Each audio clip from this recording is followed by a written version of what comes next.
The question for today's video: what is the impact of the words "time is of the essence," which is contained in various paragraphs of the contract? Time is of the essence has been held to mean that the deadlines to which those words apply are firm.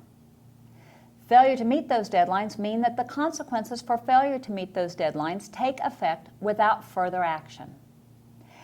Examples of deadlines in the contract where the words "time is of the essence" have been added are the option period. If you fail to terminate within the time period provided, you waive your right to terminate. It's under buyer approval and property approval of the third-party financing. If you fail to terminate within the time periods provided, you waive your right to terminate. It's under sale of other property contingency.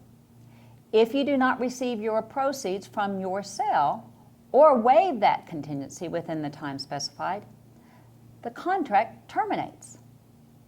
Time is of the essence makes the deadline firm, and there is no wiggle room. In the converse, not having the words "time is of the essence" in a paragraph with a deadline means there is some wiggle room in meeting those deadlines. For example, under the closing date paragraph of the contract, there is no language that says "time is of the essence."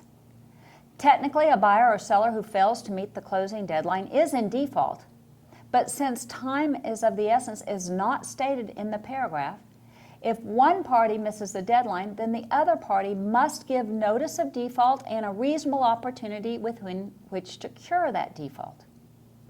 This notice must be in writing and sent to the defaulting party to the address shown in paragraph 21 of the contract. What is a reasonable time? Reasonable time can mean something different for each contract. For instance, if the seller fails to show up for closing because he or she had a recent death in the family, maybe a few extra days is reasonable. If, on the other hand, the seller did not show up to closing simply because it was scheduled during their favorite soap opera's showtime, then maybe less than 24 hours is reasonable as a cure period. But without giving this notice under a deadline that does not otherwise include "time is of the essence," then silence can be interpreted as an implied agreement to extend that deadline. When some people realize the distinction between a deadline that has "time is of the essence" contained in the deadline or one that does not, they ask me, should we always add "time is of the essence"? My answer is invariably no. For example, with regard to the closing date of your paragraph, there are so many things that are out of your control that may extend the closing by a day or two, such as the closing may end up requiring papers to be mailed out and returned.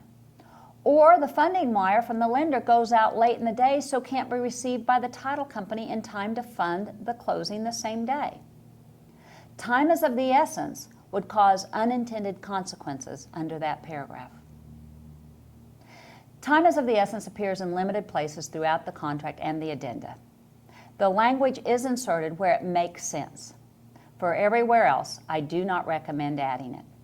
If a party to the contract fails to meet a deadline which does not contain "time is of the essence," use the notice of default and reasonable opportunity to cure letter.